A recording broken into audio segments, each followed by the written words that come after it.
요한계시록 4장 5절과 6절입니다. 보좌로부터 번개와 음성과 뇌성이 나고 보좌 앞에 7 등불 켠 것이 있으니 이는 하나님의 7 영이라. 보좌 앞에 수정과 같은 유리 바다가 있고 보좌 가운데와 보좌 주위에 4 생물이 있는데 앞뒤에 눈이 가득하더라. 원래 설교는 한 본문에 내재된 뜻을 이제 설명하고 그것을 현실에 적용하는 하나의 전개와 결론이 있는 스토리의 구성이 있어야 됩니다. 그런데 이 요한계시록의 설교는 조금 그렇게 할 수 없는 것이 이게 무슨 시중에 암호문같이 무슨 주문같이 너무 많이 오해되고 잘못 사용되기 때문에 설교를 할 때 본문 선택하듯이 이렇게 하나의 구성할 만큼의 분량을 어떤 때는 못하고 오해될 만한 내용이나 구절들을 정확하게 설명하는 것으로 설교를 대신해야 되는 때가 종종 나옵니다. 그래서 오늘은 이 번개와 음성과 뇌성 그리고 보좌 앞에 있는 수정 같은 유리바다에 대해서 설명을 하고 다음 주에는 보좌 가운데와 보좌 주위의 4 생물에 대해서 할 것입니다. 이런 다른 성경에서는 거의 표현되지 않고 묘사되지 않았던 내용들이 여기 계시록에 등장하기 때문에 이런 것들이 무엇을 의미하는지 너무 상상력을 많이 발휘해서 옳지 않게 성경이 의도하는 것과 다르게 상상하는 것을 막기 위해서 정당한 이해를 설명하는 것을 이번과 다음 주에는 그 내용으로 하겠습니다.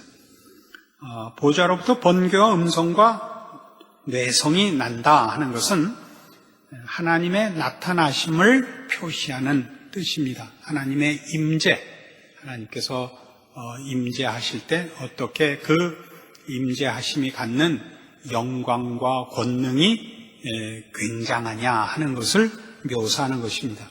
출애굽기 19장에 가시면 그 시내산에서 율법을 주기 위하여 시내산에 하나님께서 강림하시는 모습이 바로 이와 흡사합니다. 출애굽기 19장 16절입니다. 제3일 아침에 우레와 번개와 빽빽한 구름이 산 위에 있고 나팔 소리가 심히 크니 진중 모든 백성이 다 떨더라 이겁니다. 하나님께서 시내산에 임재하시자 우레와 번개와 빽빽한 구름이 산 위에 가득하게 되었습니다. 오늘 이 계시록에서 의미하려고 하는 것은 이 보좌가 하나님의 그 좌정하신 자리임을 말하고 거기로부터 말하자면 심판이 발원한다 하는 것을 묘사하고 싶어 하는 것이죠. 그래서 이 번개와 음성과 뇌성은 하나님의 임재와 또 한편으로는 하나님의 영광과 위엄과 능력을 상징합니다. 시편 18편 보시면 찾기가 쉬운 쪽부터 찾읍시다. 시편 18편 보시면 13절 이하에 이런 묘사가 있습니다. 시편 18편 13절에서 15절까지입니다. 여호와께서 하늘에서 뇌성을 발하시고 지존하신 자가 음성을 내시며 우박과 숯불이 내리도다. 그 살을 날려 저희를 흩으시며 많은 번개로 화하셨도다. 이럴 때 여호와의 꾸지람과 콧김을 인하여 물밑이 드러나고 세상의 터가 나타났도다. 하나님의 능력, 하나님의 영광, 이런 것이 묘사되는 모습입니다. 시편 앞에 있는 욥기 37장을 가시면 거기에도 이런 오늘 우리가 보는 표현들이 하나님의 영광과 능력을 상징하는 것으로 이렇게 나옵니다. 욥기 37장 2절입니다. 하나님의 음성 곧 그 입에서 나오는 소리를 들으라 들으라. 그 소리를 천하에 퍼치시며 번갯빛으로 땅끝까지 이르게 하시고 그 후에 음성을 발하시며 위엄에 울리는 음성을 내시고는 그 음성이 들릴 때 번개빛을 금치 아니하시느니라. 하나님이 기이하게 음성을 울리시며 우리의 헤아릴 수 없는 큰 일을 행하시느니라. 여기 보면 번개, 뇌성 이런 것들이 하나님의 어미하심 중에 그의 능력의 크심 또는 권세의 높으심만 얘기하는 것이 아니라 그 내용의 깊으심, 그 내용의 기이하심을 상징하는 것으로 지금 이 뇌성, 번개, 음성이 등장하고 있습니다.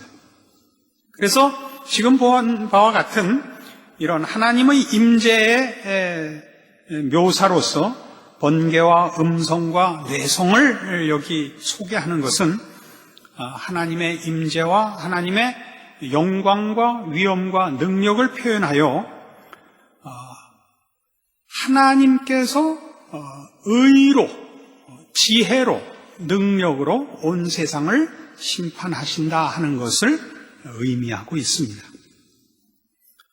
이런 우리가 다 알고 있는 얘기 같고 뻔한 얘기를 왜 성경이 이렇게 자꾸 자세히 묘사하고 있느냐 하면 여러분들이 종말에 대하여 생각할 때마다 가지는 어떤 두려움이나 또는 어떤 세상적인 무슨 뭐라 그래요? 수수께끼 같이 생각하는 이런 식의 생각을 다 없애기 위해서 그렇습니다. 하나님이 일하신다. 그는 의로우시며 선하시며 그의 백성들을 위하여 공의의 심판을 행하실 것이라. 그러시기에 하나님은 그 위엄과 권세와 능력과 지혜가 기이하시도다. 충만하시도다. 이걸 먼저 앞세워야 되는 것입니다. 그렇지 않고 뒤로 들어가면 어떻게 말세에 어떤 일들이 일어나며 어떻게 진행이 되느냐를 가지면 주객이 전도돼요.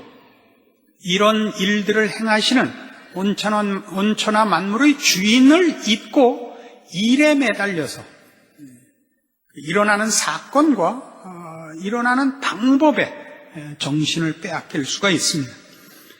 그래서 이 하나님의 심판의 절정을 얘기할 때마다 계시록에서는 바로 이런 보호자로부터 번개와 음성과 뇌성이 난다는 것을 거듭해서 계시록이 그 표현을 반복해서 쓰고 있습니다. 8장 1절에 가보시겠어요?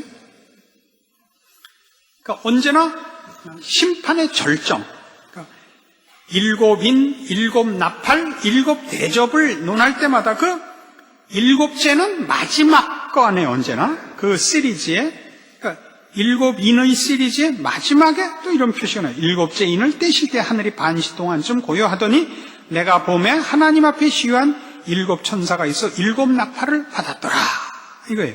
그러니까 언제나 그 심판의 절정에 서면 하나님께서 이 보좌로부터 이런 일들을 시행하고 계시며 그 심판의 큰 변화와 놀라운 그 사건들이 하나님으로부터 하나님의 권세와 능력으로 시작하고 있다는 것을 상징하고 있습니다. 11장 15절에 가시면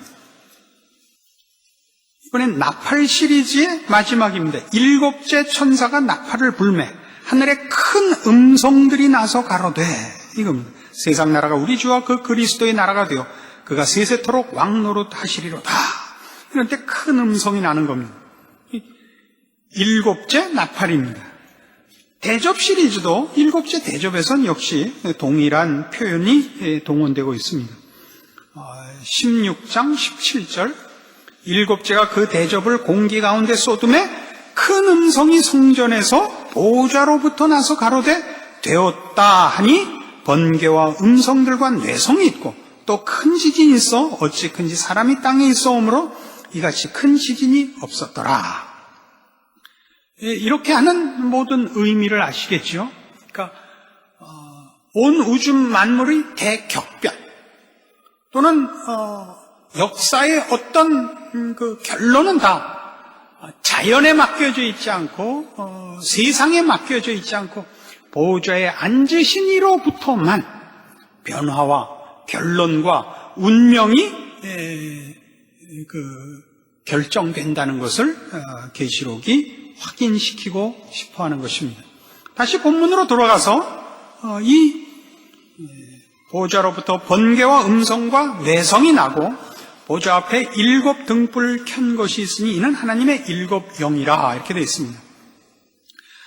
하나님의 7 영은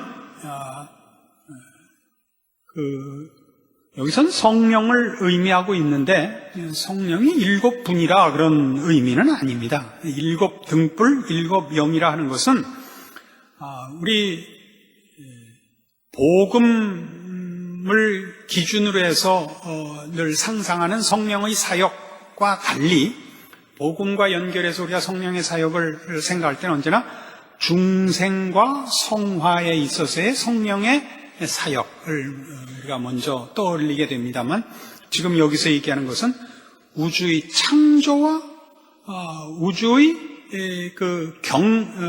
섭리에 또 그리고 심판에 관여하시는 성령 하나님을 묘사하는 것이고 그 성령 하나님께서 7 등불, 7 영이라 하는 표현으로 묘사되어 완전한 그 성령의 사역, 빈틈없고 실수 없는 성령 하나님의 창조와 섭리와 심판의 사역을 묘사하고 있습니다. 그리고 보좌 앞에 수정과 같은 유리 바다가 이제 나옵니다.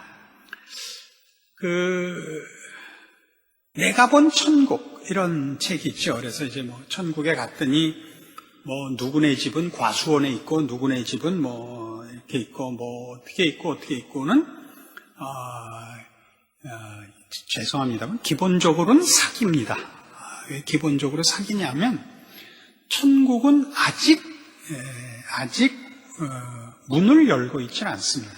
이 예수님 재림하시고 새 예루살렘이 우리에게 허락될 때까지는 천국은 열려 있지 않고 지금 성도들이 죽으면 주의 품으로 가는 것은 사실이지만 천국에 들어가지는 않습니다.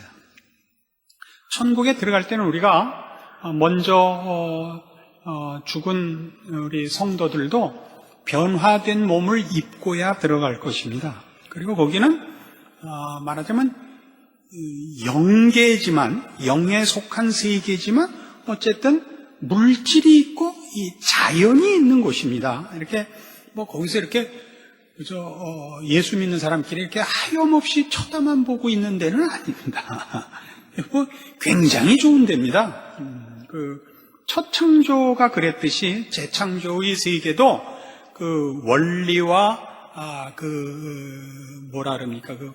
사회의 모든 질서가 거룩하다는 것이지 그래서 물질은 없다, 육체는 없다 이렇게 생각하셔서는 안 됩니다. 지금 우리가 뭐라고 얘기할 수는 없지만 여러분 좋아하는 거 있는지 모르지만 거의 다 있을 거예요. 볼링도 있고 테니스도 있고 근데 조금씩 다를 가능성은 있습니다만 말하자면 문화, 예술 이런 게 있단 말입니다. 약간 옆으로 갔는데 천국을 잘못 생각하는 경우가 많은데요. 지금 이런 묘사들 때문에 그런 겁니다. 수정과 같은 유리바다가 보좌 앞에 있었다 이겁니다. 이거는 지금 묘사하는 이런 묘사들이 하나님의 엄위하심과 우리의 표현으로는 제대로 묘사할 수 없는 영광을 묘사하고 있다는 걸 잊으면 자꾸 오해하게 되는 겁니다. 우리 앞에서도 그런 거 봤죠? 4장 3절에 보좌에 앉으신 이의 모양이 벽옥과 홍보석 같다는 거죠. 같다는 것은 그렇게밖에는 설명할 수 없다 그런 뜻이었단 말이에요. 보석 같았다는 보석보다 훨씬 더 뛰어나신데 우리가 알고 있는 최고의 찬란함은 보석이니까 보석 같았다 이런 것이지 하나님은 이만큼은 다이아몬드고 이만큼은 루비고 그런 개념은 아니다 말입니다. 마찬가지로 지금 보좌 앞에 수정과 같은 유리바다가 있다는 것은 전혀 그런 자연적인 모습을 그리고 있는 것이 아니라 상징에 의해서, 어떤 상징을 위해서 이 유리바다가 등장을 합니다. 출애굽기 24장에 가면 바로 이 유리바다에 해당하는 다른 묘사가 나옵니다. 출애굽기 24장, 모세와 아론과 나답과 아비후와 이스라엘 장로 70인이 하나님을 만나러 올라가는 장면입니다. 9절입니다. 출애굽기 24장 9절. 모세와 아론과 나답과 아비후와 이스라엘 장로 70인이 올라가서 이스라엘 하나님을 보니 그 발 아래는 청옥을 편듯하고 하늘같이 청명하더라. 이것이 지금 오늘 우리 계시록엔 수정과 같은 유리바다가 있고 이렇게 된 겁니다. 그러니까 이제 언젠가 흘낏 한번 들은 그 얘기 속에는 천국에 있는 바다는 파도가 일지 않는다 이렇게 설명을 한 걸 듣고 그때는 뭐 긴가민가 했던 뭐 그분은 요한계시록에 또 네로라 하는 분이라고 해서 이렇게 해서 갔다 와 봤대는데 내가 할 말이 없었습니다. 그러나 이제 연구를 해보니까 지금 이건 바다를 묘사하는 게 아닙니다. 여기서는 청옥을 우리 청옥 그러면 이게 이제 우리식 표현이죠. 푸른 옥이란 말이에요. 푸른 옥을 편듯하니까 깨끗하게 이렇게 푸른 뭐 이제 동양에서 옥이라 그러면 상당히 값진 그 물질을 말하죠. 편듯하고 하늘같이 청명하더라 해서 하나님 발 밑에, 그러니까 그 아래에 이런 계시록식으로 얘기하면 바다 같은 것이 있고, 여기서 하면 그 바다가 청옥을 편듯하고 하늘같이 청명한데 바다라고 이름 지을 만큼 큰 뭐가 있더라 이겁니다. 이게 뭘 상징하느냐 하면 하나님과 피조물 사이가 이만큼 간격이 크더라라는 설명입니다. 이해하시겠습니까? 미국이 얼마나 머냐 그러면 어떻게 얘기합니까? 우리 뭐 좀 이해가 가면 태평양이 가로막혀 있어. 얼마나 먼냐 그럴 때 지구상에 있는 바다 중에 태평양이 제일 크니까 태평양을 건너야 돼. 그런 개념의 훨씬 큰 개념이란 말이에요. 하나님과 피조물 사이에는 바다가 있어. 이런 개념이지 그 거리를, 그 차이를 말하기 위하여 수정 같은 유리바다가 있다 이겁니다. 그러니까 왜 그러면 청옥을 편듯하고 하늘같이 청명하다 또는 수정과 같은 유리바다다 이런 표현을 쓰느냐? 정결하지 못한 모든 것에 위협이 되는 하나님의 초월적 순수를 나타낸다 이겁니다. 이해하시겠죠? 하나님의 거룩하심, 고결하심, 그 순수한 거룩과 위엄을 우리와의 간격과 비교하여 표현한 것이 그 앞에는 수정과 같은 유리바다가 있더라 이런 겁니다. 말로 다 표현할 수 없는 하나님의 절대적인 거룩, 피조물과의 분리 이런 것을 나타내는 것이 여기 오늘 등장한 수정과 같은 유리바다입니다. 그래서 우리는 지금 이 보좌에 관한 설명 중에 보좌로부터 번개와 음성과 뇌성이 나는 것과 보좌 앞에 7 등불 켠 것, 곧 하나님의 7 영과 보좌 앞에 수정과 같은 유리바다를 이제 이해하였습니다.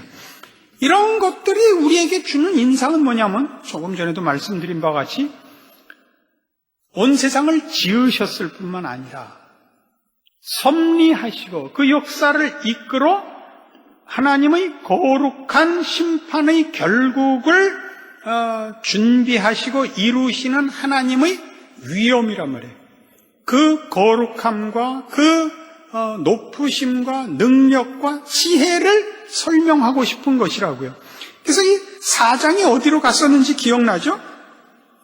9절부터 보시면 그 생물들이 영광과 존귀와 감사를 보좌에 앉으사 세세토록 사시는 이에게 돌릴 때에 24장로들이 보좌에 앉으신 이 앞에 엎드려 세세토록 사시는 이에게 경배하고 자기의 면류관을 보좌 앞에 던지며 가로되 우리 주 하나님이여 영광과 존귀와 능력을 받으시는 것이 합당하오니 주께서 만물을 지으신지라 만물이 주의 뜻대로 있었고 또 지으심을 받았나이다 하더라.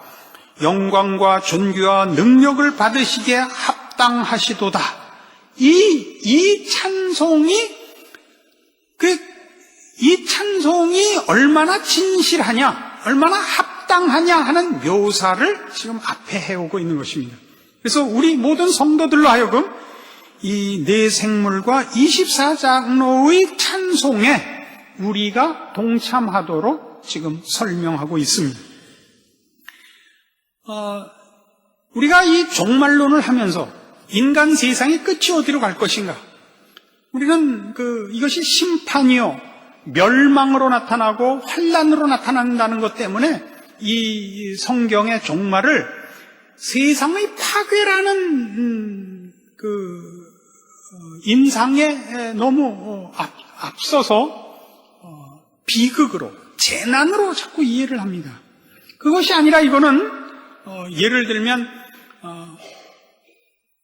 어디 여행 가셨던 아버지가 돌아오시는 것을 기다리는 것이요, 억울했던 문제를 드디어 법정 앞에 가서 재판장이 나와 선고를 내리는, 그래서 억울함을 풀어주는 그 재판의 날을 기다리는 것으로 성도들에게 있어서는 이거는 기대하고 고대하는 순간으로서 성경은 의도하고 있고 또 마땅히 그래야만 합니다.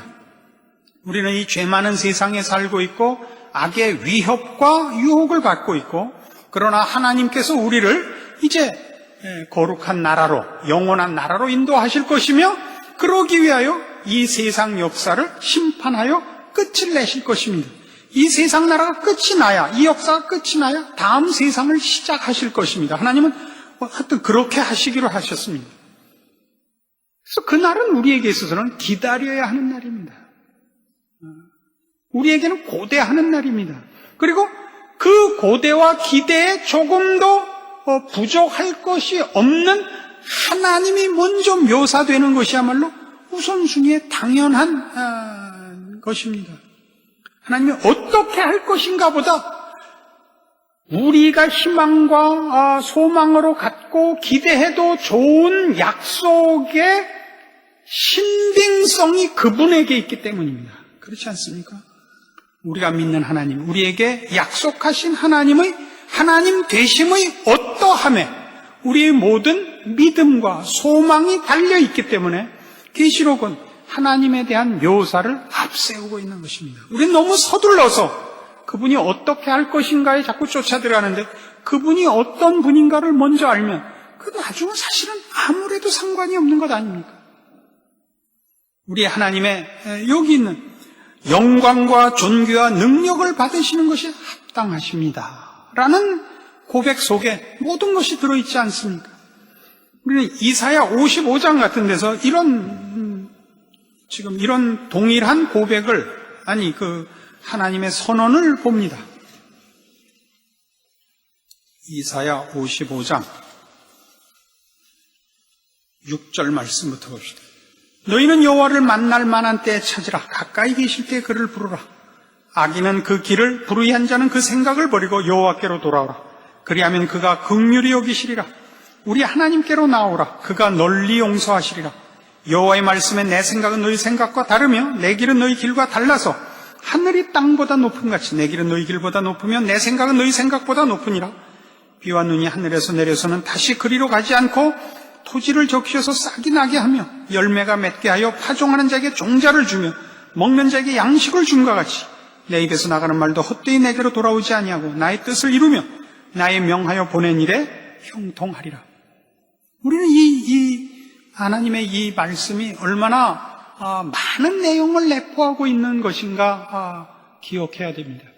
하나님의 생각은 하늘이 땅보다 높음같이 높으며 하나님께서 하시는 모든 일들은 우리 눈에 왜 저렇게 하실까 싶지만 마치 비가 내려서 바로 올라가지 않고 땅을 적시어 저 바다로 흘러내려가는 바람에 많은 일을 하는 것처럼 꽃을 피우고 많은 짐승들에게 마실 물이 되고 하다못해 발전소를 돌려 에어컨을 켜게 하는 일까지 이 하나님께서 그렇게 하시듯이 왜 당장 그의 백성들에게 결과를 주시지 않는가라는 생각에 대하여 충분한 답이 되고 있습니다. 왜 하나님은 아직도 우리의 소원을 이루시지 않는가?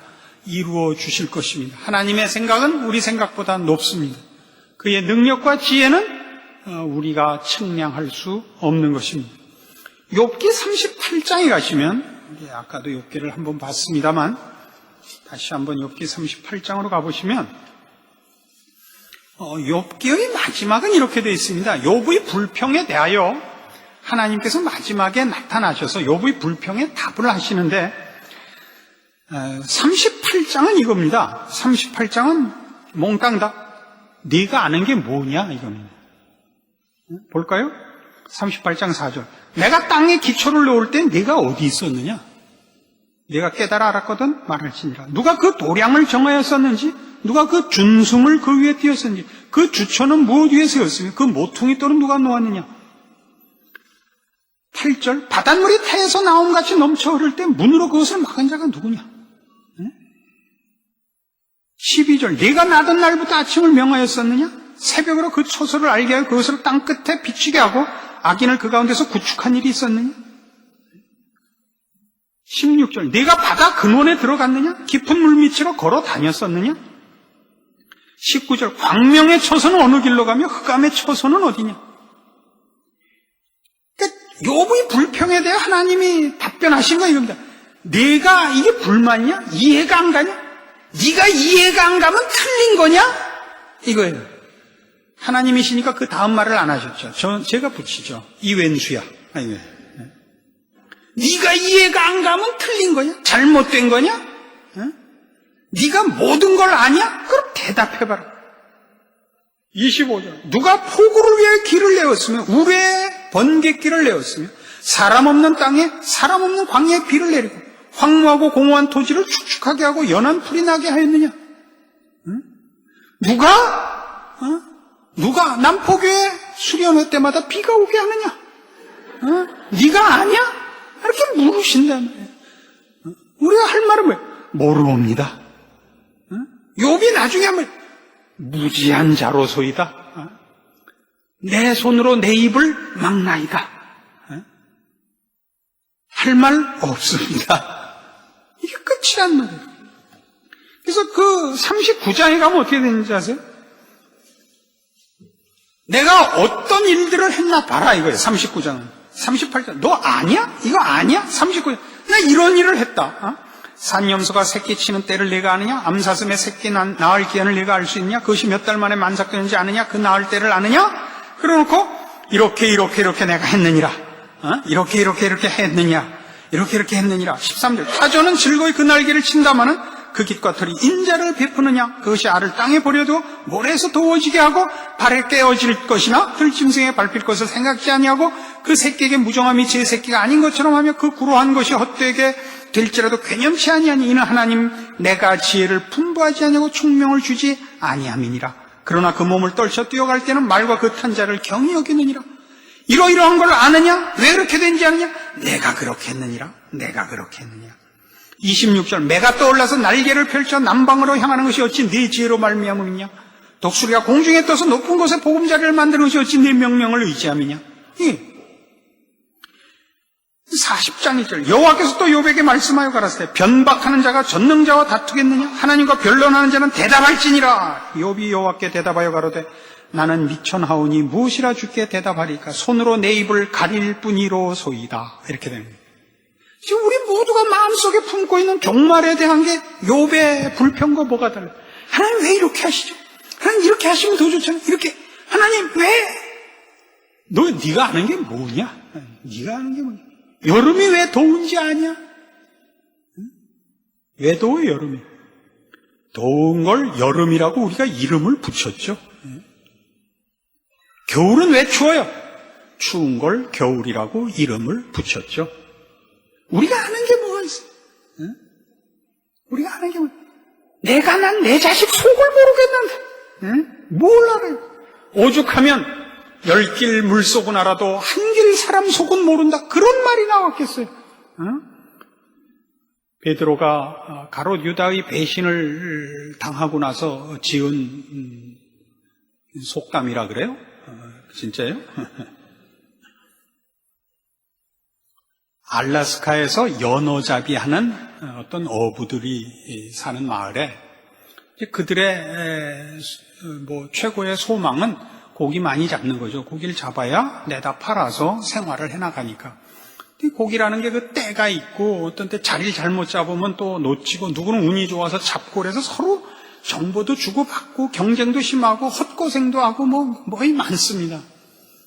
그런데 하루는 모여있는데 누가 뛰어오더니 그물들을 손질하는데 어디에 가면 연어떼가 지금 잔뜩 모였대. 무지무지하게 모였대.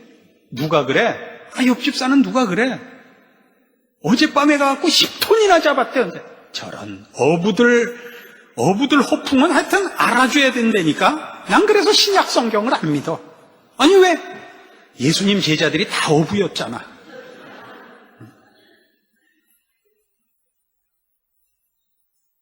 우리가 가지는 바, 사람의 가지는 바, 이 무지함과 그 미천함과 이런 걸 분명히 알고 자신을 의뢰하지 말고 자신의 생각에 넘어가지 말고 우리를 지으시고 구원하시고 복 주시기를 기뻐하시고 약속하신 모든 것을 이루셨고 역사의 기록으로 성경을 우리에게 주시고 하나님 되신 신실하심과 전능하심과 그 기이하심을 밝히 보이신 것이 성경입니다. 그리고 역사입니다. 그리고 우리에게 약속하고 있습니다.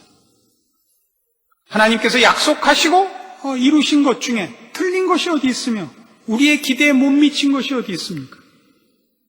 그리고 이제 그 동일한 분이 세상의 끝날과 우리 하나님의 백성된 자들을 향한 복된 소망을 기록해 놓고 불변하는 약속으로 우리와 약속하고 있습니다. 우리는 이것을 먼저 마음에 소유하고 있어야 됩니다.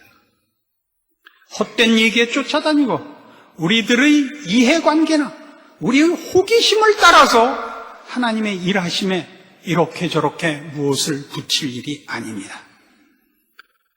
내일 종말이 온다 할지라도 그것이 하나님이 정하신 일이라면 모두에게 복되고 그럴 만한 이유가 있고 그것이 최선이기 때문일 것이요. 지금부터 1000년이 더 흘러서 세상에 종말이 온다면 그럴 만한 이유가 있고 그렇게 하시는 것이 더 우리에게 유익하기 때문이라는 것을 우리는 믿습니다. 오늘 우리가 믿는 하나님의 거룩하심과 어미하심과 신실하심 앞에 우리는 성경에 기록된 찬송과 경배로 그 앞에 드리고 우리 개인의 인생이나 운명이나 세상의 역사나 우주의 운명에 대하여 그것이 하나님 손에 있음을 인하여 감사할 뿐입니다. 기도하십시다. 하나님 아버지 은혜를 감사합니다. 하나님의 자녀된 이후로 하나님의 인도하심과 보호하심과 복주심으로 운명 지어진 성도가 된 이후로 우리를 해할 것과 우리를 흔들 것과 우리를 어떻게 할 것이 이 세상에 없는 것을 믿습니다. 우리의 앞날에 닥칠 우리 개인의 운명이나 이 세상의 운명 어느 것도 하나님의 손안에 있고 그 선하신 뜻 가운데 있음을 확인한 이상 그 모든 것은 의와 진리와 거룩하신 하나님의 그 위엄과 영광에 배치되지 않게 신실하신 하나님의 찬송받으시기에 합당하신 결말로 결정될 것을 믿습니다. 그러므로 우리에게 어떤 일이 닥치든지 어떠한 상황과 조건 속에 있든지 우리는 하나님의 사람으로 오늘을 살 것입니다. 그리고 내일을 기대할 것이며 주를 의지한 우리의 하루하루의 삶을 이어나가고 그렇게 종말을 맞고 그렇게 주님 앞에 설 것을 약속합니다. 이 약속으로 우리의 생애를 주 안에서 승리하게 하시옵소서. 예수님 이름으로 기도합니다. 아멘.